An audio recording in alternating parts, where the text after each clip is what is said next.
আদালত কক্ষ আজ মানুষের ভিড়ে ঠাসা। চারদিকে শুধু ফিসফাস আর উত্তেজনা। সবার চোখ একদিকে স্থির হয়ে আছে। আজ এমন একটি মামলার শুনানি হতে চলেছে যার দিকে তাকিয়ে আছে পুরো শহর। আর সেই মামলার কেন্দ্রবিন্দুতে রয়েছে লাজু। লাজু আদালতের এক কোণে বসে আছে। তার চোখে মুখে স্পষ্ট উদ্বেগের ছাপ। বারবার হাত কাঁপছে তার। বুকের ভেতর যেন ঝড় বয়ে যাচ্ছে। আজকের দিনটি তার জীবনের সবচেয়ে গুরুত্বপূর্ণ দিন হতে পারে, কারণ আদালতের রায়ের ওপর নির্ভর করছে তার ভবিষ্যৎ। চারপাশে উপস্থিত সাংবাদিকরা নিজেদের মধ্যে আলোচনা করছে। কেউ বলছে লাজু নির্দোষ, আবার কেউ বলছে তার বিরুদ্ধে যথেষ্ট প্রমাণ রয়েছে। কিন্তু সত্যিটা কি তা এখনো কেউ জানে না। ঠিক তখনই আদালতের দরজা খুলে ভেতরে প্রবেশ করে অনুভব। তাকে দেখেই চারদিকে গুঞ্জন শুরু হয়ে যায়। অনুভবের মুখে কোনো আবেগ নেই। সে শান্তভাবে এসে নিজের জায়গায় বসে পড়ে। অনুভবকে দেখেই লাজুর বুকটা কেঁপে ওঠে। একসময় এই মানুষটিই ছিল তার পৃথিবী। তার সুখ, দুঃখ, হাসি, কান্না সবকিছুর সঙ্গী ছিল অনুভব। কিন্তু আজ সেই মানুষটিই আদালতে তার বিরুদ্ধে দাঁড়িয়ে আছে। লাজুর চোখে পানি চলে আসে। সে মনে মনে ভাবতে থাকে, সত্যিই কি অনুভব আর তাকে ভালোবাসে না? ঠিক তখনই পিছন থেকে জেঠুমণি এসে তার কাঁধে হাত রাখেন। ভয় পাস না মা, সত্য কখনো হারতে পারে না। জেঠুমণির কথা শুনে কিছুটা সাহস ফিরে পায় লাজু, কিন্তু মনের ভেতরের ভয়টা এখনো রয়ে যায়। কিছুক্ষণ পর বিচারক আদালত কক্ষে প্রবেশ করেন। সবাই দাঁড়িয়ে সম্মান জানায়। বিচারক নিজের আসনে বসে মামলার কার্যক্রম শুরু করার নির্দেশ দেন। সরকারি উকিল উঠে দাঁড়িয়ে বলতে শুরু করেন, মাননীয় বিচারক, আজ আমরা এমন কিছু তথ্য উপস্থাপন করব যা এই মামলার মোড় ঘুরিয়ে দিতে পারে। আদালত কক্ষে আবারও নিস্তব্ধতা নেমে আসে। উকিল প্রথমে কয়েকজন সাক্ষীকে জিজ্ঞাসাবাদ করেন। প্রত্যেকেই নিজেদের বক্তব্য দেন। তারপর আসে সবচেয়ে গুরুত্বপূর্ণ মুহূর্ত। উকিল অনুভবকে সাক্ষীর কাঠগড়ায় ডাকার আবেদন করেন। অনুভব ধীর পায়ে কাঠগড়ায় গিয়ে দাঁড়ায়। লাজুর হৃদস্পন্দন হঠাৎ বেড়ে যায়। সে জানে অনুভবের বক্তব্যই আজ তার ভাগ্য নির্ধারণ করতে পারে।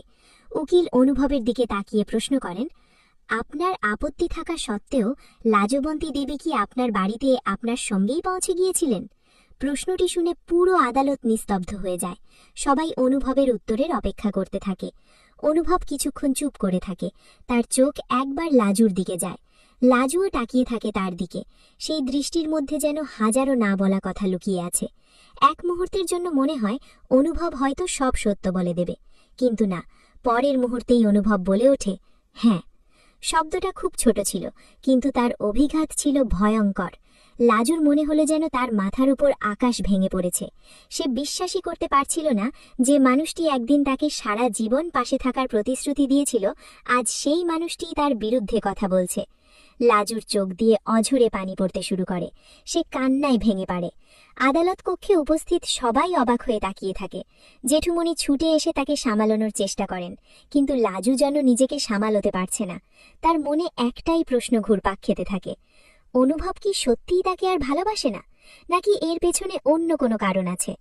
এদিকে উকিল আবার প্রশ্ন করতে শুরু করেন, তাহলে কি আপনি নিশ্চিত যে ঘটনাটি লাজুর উপস্থিতিতেই ঘটেছিল? অনুভব আবারও চুপ হয়ে যায়। তার মুখে দ্বিধার ছাপ স্পষ্ট। মনে হচ্ছে সে কোনো বড় সিদ্ধান্ত নেওয়ার আগে নিজেকে প্রস্তুত করছে। কয়েক সেকেন্ড কেটে যায়। তারপর সে বলে, আমি যা দেখেছি তাই বলছি। এই উত্তর শুনে উকিল সন্তুষ্ট হন। তিনি বিচারকের দিকে তাকিয়ে বলেন, মাননীয় বিচারক, এখন প্রমাণিত হয়েছে যে অভিযুক্তের বিরুদ্ধে আনা অভিযোগ সম্পূর্ণ ভিত্তিহীন নয়। আদালত কক্ষে আবারও গুঞ্জন শুরু হয়ে যায়। লাজুর চোখে তখন শুধু হতাশা। সে ভাবতে থাকে, এভাবে কি সব শেষ হয়ে যাবে? হঠাৎ তার আইনজীবী উঠে দাঁড়ান। তিনি বলেন, মাননীয় বিচারক, আমার কাছে এমন একটি তথ্য রয়েছে যা পুরো মামলার চিত্র বদলে দিতে পারে। সবাই অবাক হয়ে তার দিকে তাকায়। বিচারক তাকে কথা বলার অনুমতি দেন। আইনজীবী একটি ফাইল বের করেন। তারপর বলেন, এই নথিতে এমন কিছু তথ্য রয়েছে যা এতদিন গোপন রাখা হয়েছিল। আদালত কক্ষে উত্তেজনা আরও বেড়ে যায়। সাংবাদিকরা দ্রুত নোট নিতে শুরু করে। বিচারক নথিগুলো পরীক্ষা করেন। কিছুক্ষণ পর তার মুখের অভিব্যক্তি বদলে যায়। মনে হয় তিনি গুরুত্বপূর্ণ কিছু খুঁজে পেয়েছেন। এদিকে অনুভবও চিন্তিত হয়ে পড়ে। সে বুঝতে পারছে পরিস্থিতি অন্যদিকে মোড় নিচ্ছে। লাজুও বিস্মিত হয়ে তাকিয়ে থাকে। তার মনে আশার আলো জ্বলতে শুরু করে। তখনই আদালতের দরজা হঠাৎ খুলে যায়। একজন অচেনা ব্যক্তি ভেতরে প্রবেশ করে। সে চিৎকার করে বলে, থামুন, এই মামলার আসল সত্য আমি জানি। পুরো আদালত স্তব্ধ হয়ে যায়। সবাই অবাক হয়ে লোকটির দিকে তাকিয়ে থাকে। লোকটি দ্রুত সামনে এগিয়ে আসে। তার হাতে কিছু কাগজপত্র এবং একটি পেন ড্রাইভ। সে বিচারকের কাছে গিয়ে বলে, এই পেন ড্রাইভে এমন ভিডিও রয়েছে যা প্রমাণ করবে লাজু নির্দোষ। এই কথা শুনে আদালত কক্ষে যেন বিস্ফোরণ ঘটে।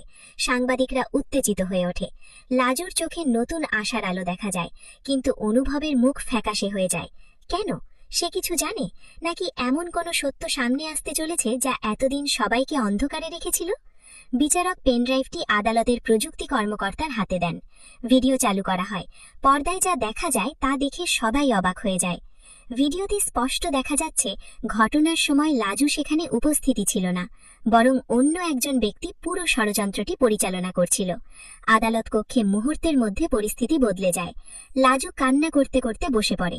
তবে এবার সেই কান্না কষ্টের নয়, এবার সেটা স্বস্তির কান্না। জেঠুমণি তাকে জড়িয়ে ধরেন। এদিকে অনুভব মাথা নিচু করে দাঁড়িয়ে থাকে। হঠাৎ সে সামনে এগিয়ে আসে। তারপর লাজুর দিকে তাকিয়ে বলে, আমাকে ক্ষমা করে দাও। সবাই অবাক হয়ে যায়। লাজুও হতভম্ব হয়ে যায়।